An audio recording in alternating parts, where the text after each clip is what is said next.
March 2 വരെ നമുക്ക് കോഴ്സുകൾ മിസ് ചെയ്തിട്ടുണ്ടെങ്കിൽ അത് ആഡ് ചെയ്യാനുള്ള അവസരം കീം എൻട്രൻസ് എക്സാമിനേഷൻ്റെ വെബ്സൈറ്റ് വഴി കേരള എൻട്രൻസ് കമ്മീഷൻ അനുവദിച്ചിരിക്കുന്നു.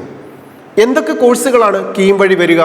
നമുക്കറിയാമല്ലോ, ബിടെക് കോഴ്സിനും ബിഫാം കോഴ്സിനും കീം വഴി എൻട്രൻസ് എക്സാമിനേഷൻ ഉണ്ട്.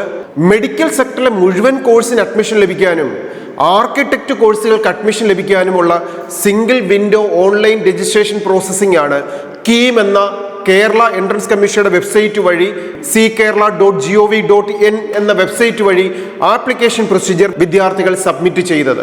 ഈ സബ്മിറ്റ് ചെയ്ത സമയത്ത് പല വിദ്യാർത്ഥികൾക്കും ഉണ്ടായ ഒരു പ്രശ്നം എന്ന് പറയുന്നത്, ഞാൻ ചില കോഴ്സുകൾ ആഡ് ചെയ്യാൻ വിട്ടുപോയി, മെഡിക്കൽ കോഴ്സിന് കീമിൽ അപ്ലൈ ചെയ്യാൻ വിട്ടുപോയി, ഞാൻ നീറ്റിന് മാത്രമാണ് ആപ്ലിക്കേഷൻ സബ്മിറ്റ് ചെയ്തത്, ഇനി എനിക്ക് കേരളത്തിൽ മെഡിക്കൽ കോഴ്സിന് അഡ്മിഷൻ ലഭിക്കുമോ, ഇല്ലെങ്കിൽ ആർക്കിടെക്ട് കോഴ്സ് എനിക്ക് ആഡ് ചെയ്യാൻ വിട്ടുപോയി. ഈ പ്രശ്നങ്ങൾക്കെല്ലാം കറക്റ്റ് ചെയ്യാൻ ഒരവസരമാണ് കേരള എൻട്രൻസ് കമ്മീഷൻ നൽകിയിരിക്കുന്നത്. ലാസ്റ്റ് ഡേറ്റ് മാർച്ച് 2 11 AM ആണ്. ഇതിനു മുമ്പായി ആർക്കെങ്കിലും കോഴ്സുകൾ ആഡ് ചെയ്യണമെങ്കിൽ ബിടെക് പ്രോഗ്രാമുകൾക്കോ ബിഫാം കോഴ്സുകൾക്കോ മെഡിക്കൽ കോഴ്സുകൾക്കോ ആർക്കിടെക്ട് കോഴ്സുകൾക്കോ 2026-27 അക്കാഡമിക് ഇയറിൽ കേരളത്തിൽ ഒരു പ്രൊഫഷണൽ കോഴ്സുകൾക്ക് അഡ്മിഷൻ ലഭിക്കണമെങ്കിൽ നിർബന്ധമായും കീമിൽ അപ്ലൈ ചെയ്യണം. ഈ കോഴ്സുകൾ ആഡ് ചെയ്തിട്ടുണ്ടാവണം. ഏതെങ്കിലും സ്റ്റുഡൻസ് ഇത് മിസ് ചെയ്തിട്ടുണ്ടെങ്കിൽ കറക്റ്റ് ചെയ്യാനുള്ള അവസരം കൃത്യമായി പ്രയോജനപ്പെടുത്തുക.